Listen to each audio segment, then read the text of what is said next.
I'd like to welcome you in the first day of the scientific program for the general session with our respected keynote speaker, Mr. Ram Charan from USA, Mr. Bob Martin from England, and Saad Barak from Kuwait. As you know, the program every day will start with a general session with our respected keynote speaker, and then after half an hour for each presenter, we will break into 3 parallel sessions according to your wish and according to your background and interest to meet the keynote speaker. I'd like to ask Mr. Ram Charan to start this morning with this keynote speech, please. Thank you. Thank you very much. I'm really honored to be here. Could we make this session very formal? What do you guys think? Can we do that? Let me ask a question first. How many of you have an iPhone? Not much. iPad. Talent makes the difference. It is the edge. Talent before numbers.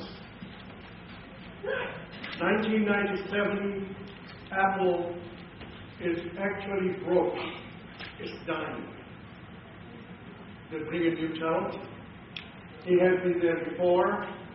He comes in, brings new people in, new talent in, and in less than 12 years, it becomes the world's largest, most valuable company and changing the game of others. So I like to give you 5 points. I like you to take home these 5 points. I like you to think about those 5 points and teach these 5 points to your people to build your company to be the best, attract people so that your company creates value not only for shareholders but also for society and becomes competitive globally. This is my agenda here, only for a few minutes, and I'll be very specific simply because we talk a lot about human resources, a lot about leadership development. The difficulty has been to go from 50,000 feet to 50 feet.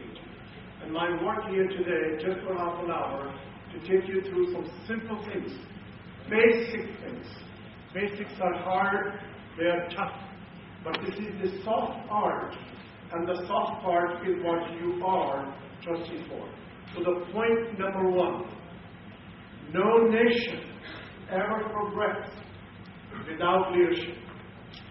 In 1900s, the British people invented technology. The Americans used entrepreneurs and leadership and built America.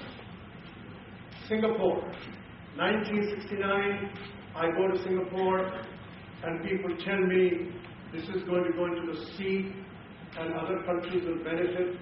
Only thing it had is roughly 3 million people and the maritime shores and nothing else.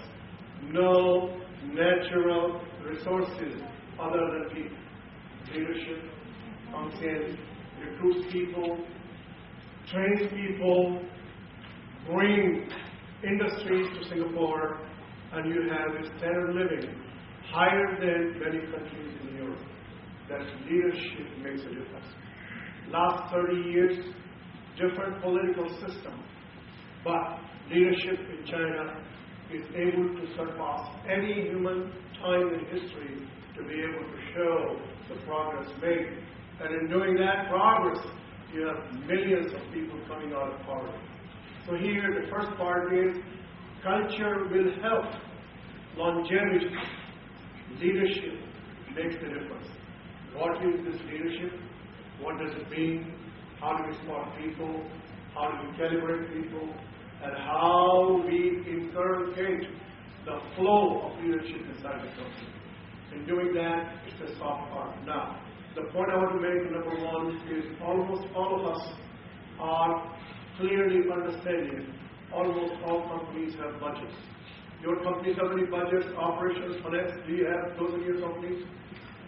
Most of you do, because you have business engine and a people engine.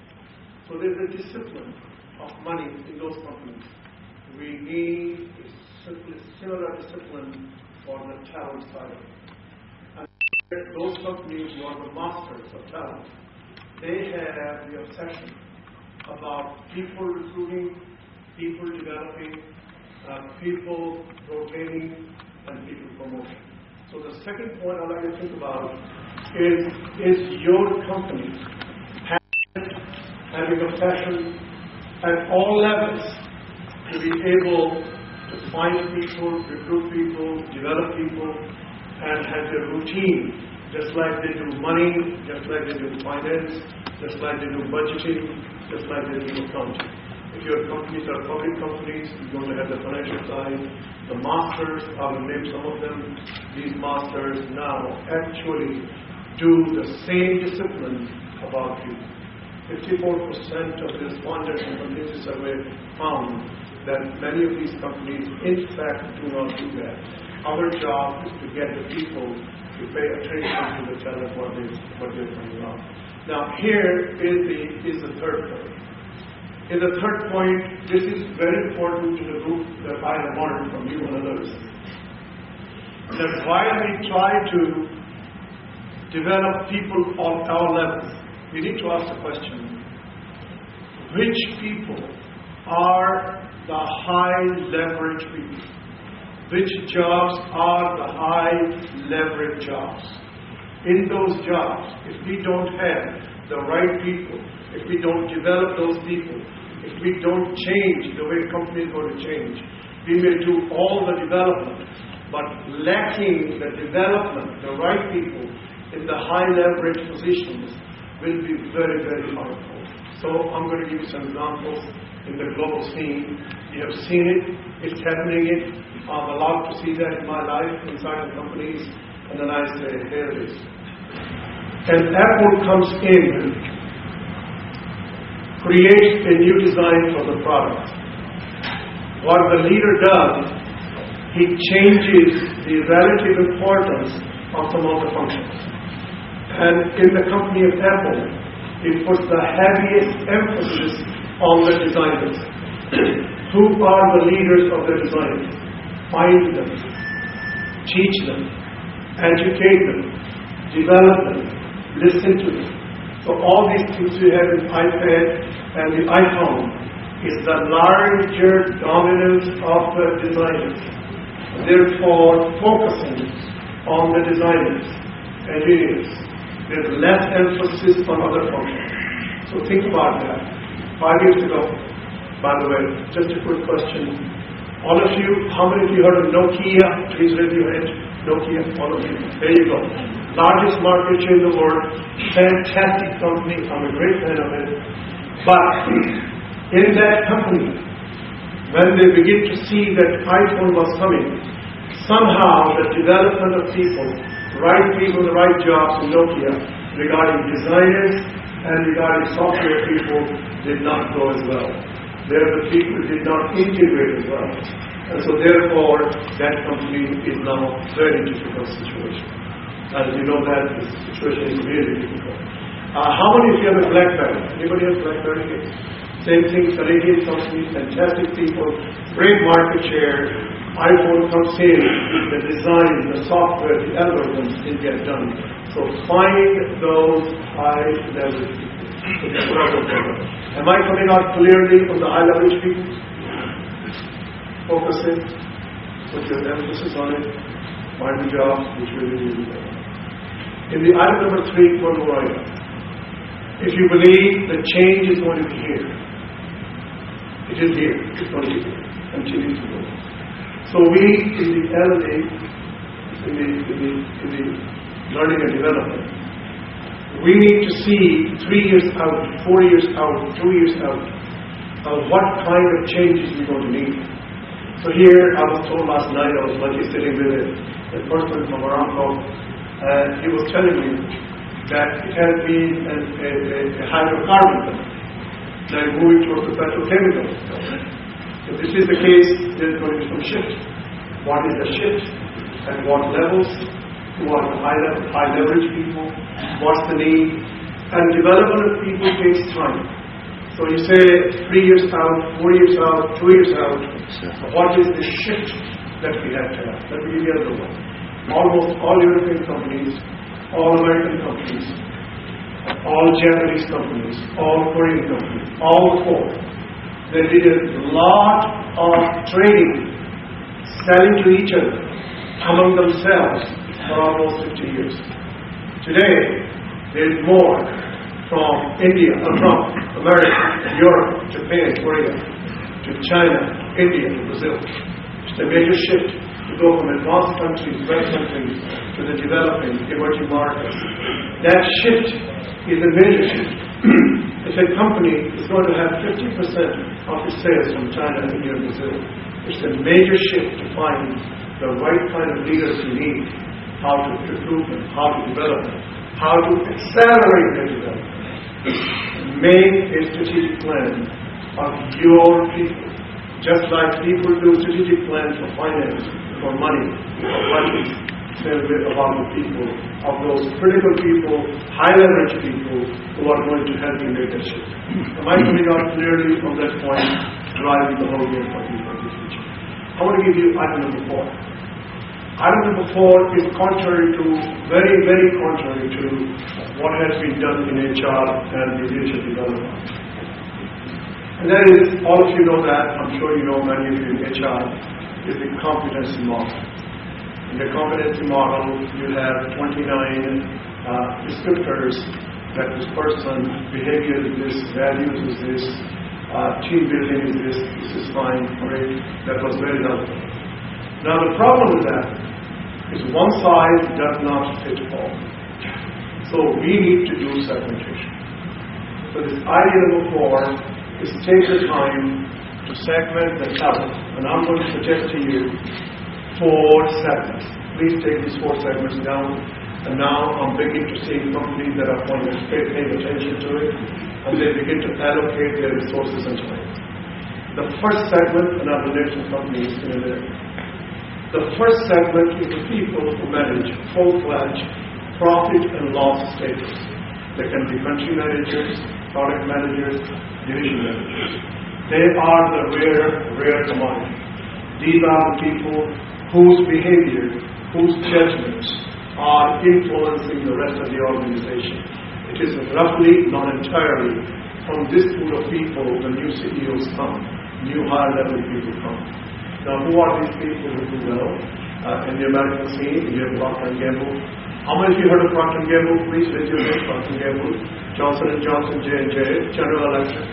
These people are obsessed in finding these people early, recruiting them early, rotating them early, observing them early, and move them up faster. But they need to have how well they're being doing. In India, we have a company called Taras. These people do that very nicely. One of the best companies is Unilever subsidiary Hindustan Lever. They have a different model how they do that. And then recently, one of the companies in India made the Fortune's number 4. Fortune every year has a survey of the top people, top companies that develop the leadership.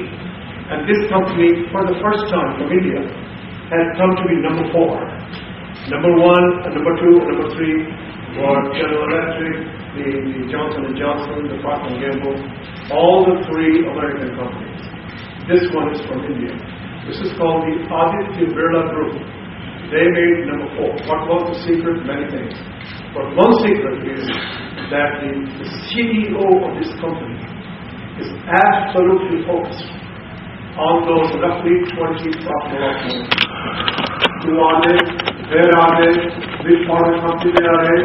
He carries this data with him, works with it, because these are the pillars of the future. So segmentation number 1 is the profit and loss managers. They call general managers and so on. Am I clear on that part of it? The second segmentation. The second segmentation is the functional managers. In the case of the consumer goods today, designers, That has been a functional manager that has been missing. They have marketing people, sales people, engineering people, plant managers, but not designers.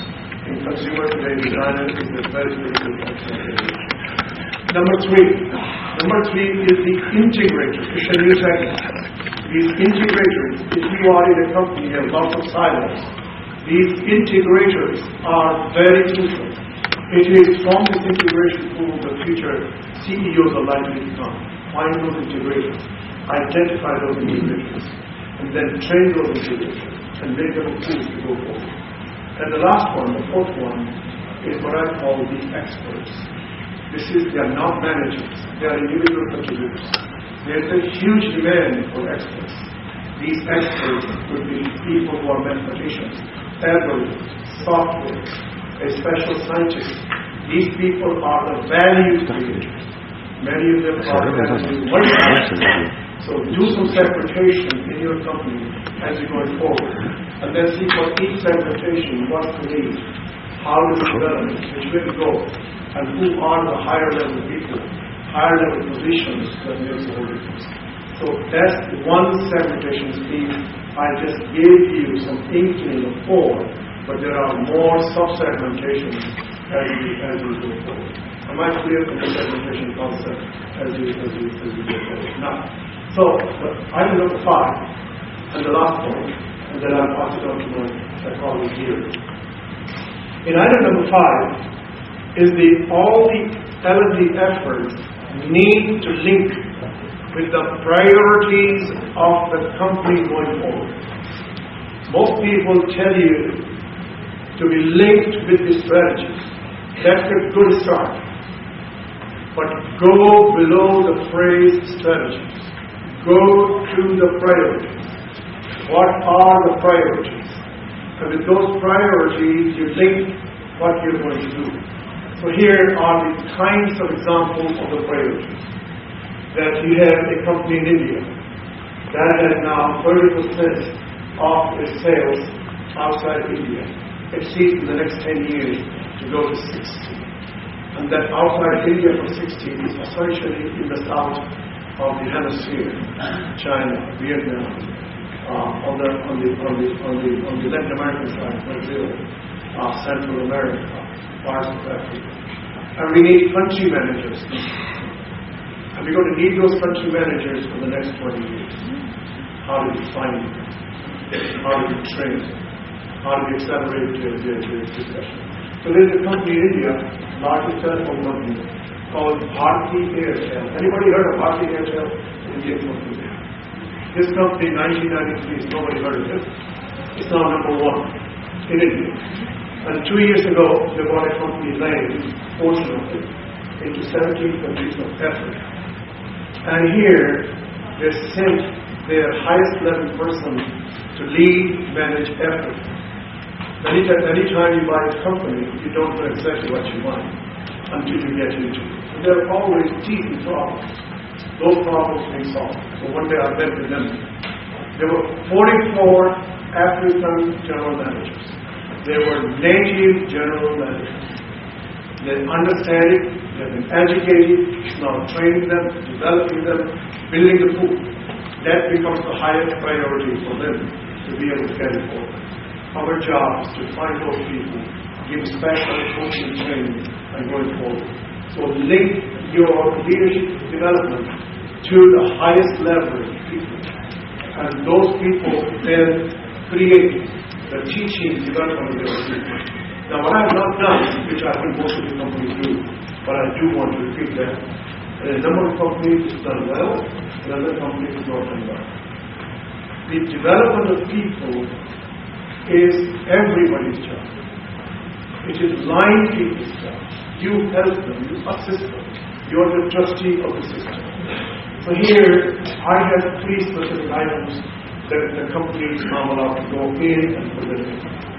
Item number 1, that whenever they do a review of financials, they always link to the people. People make the difference.